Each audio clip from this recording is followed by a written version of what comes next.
नहीं, हम तो पहले से ही मानते रहे हैं कि कांग्रेस पार्टी के वजह से जो सरकार विरोधी रुझान है, भाजपा सबसे बड़ी पार्टी और एनडीए सबसे बड़े गठबंधन के रूप में एमर्ज होगा और कांग्रेस पार्टी अब तक के अपने सबसे खराब प्रदर्शन की तरफ अग्रसर होगी। सर, जैसे कि हमने देखा कि बीजेपी में अभी से तैयारियां शुरू हो गई हैं कि अगर नरेंद्र मोदी प्रधानमंत्री बनते हैं तो गुजरात के सीएम कौन होंगे, संघ के उनके साथ उनकी बैठक चल रही है। तो इस चीज़ को आप कैसे देखते हैं कि उनमें एक तरह से पहले से ही तैयारी शुरू हो गई है? अगर श्री नरेंद्र मोदी प्रधानमंत्री बनते हैं तो उस रिक्त पद के लिए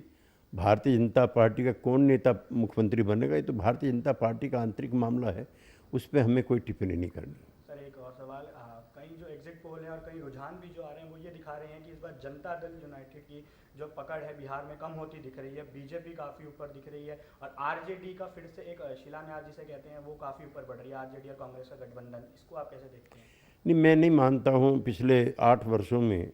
जो हमारी पार्टी की सरकार ने वहाँ पर जनता के हित में कार्य किए हैं,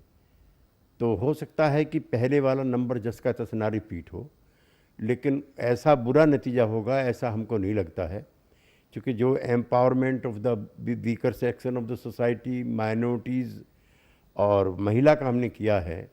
जो विकास की हमने दर बढ़ाई है जो देश में सबसे ज़्यादा है बिहार की, सड़कों का निर्माण किया है, प्राथमिक चिकित्सा केंद्र और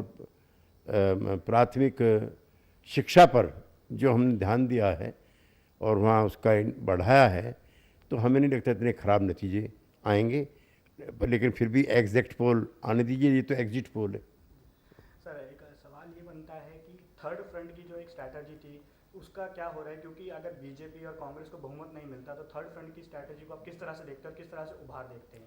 16 तारीख के बाद थर्ड फ्रंट के सभी नेताओं की फिर एक बैठक होगी, उसमें बैठ करके हम लोग आगे की रणनीति तय करेंगे।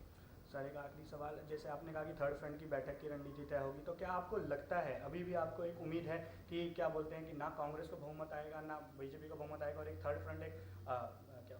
तीखे उसके रूप में उभर सकता है, काफ़ी स्ट्रांग होल्ड हो सकता देखिए, है? वो खाली चुनाव के लिए नहीं था, तब भी हमारा जो डिक्लेरेशन था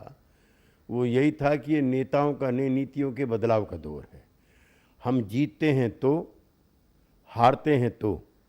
हर हालत में बैठ करके एक अल्टरनेटिव स्ट्रेटेजी, एक अल्टरनेटिव पॉलिटिक्स और एक अल्टरनेटिव इकोनॉमिक्स पर काम करेंगे। सर, एक आखिरी सवाल, नरेंद्र मोदी ने टाइम्स नाउ पे एक इंटरव्यू दिया था, उन्होंने कहा था कि हमारे दरवाजे सबके लिए खुले हैं, एक तरह से उन्होंने इशारा दिया। तो क्या हम एक उम्मीद कर सकते हैं कि जनता दल यूनाइटेड वापस एनडीए में जा सकता है, कुछ ऐसी उम्मीद हो सकती है? नहीं, हम भाजपा के लिए अपने दरवाजे सदा के लिए बंद करके आए।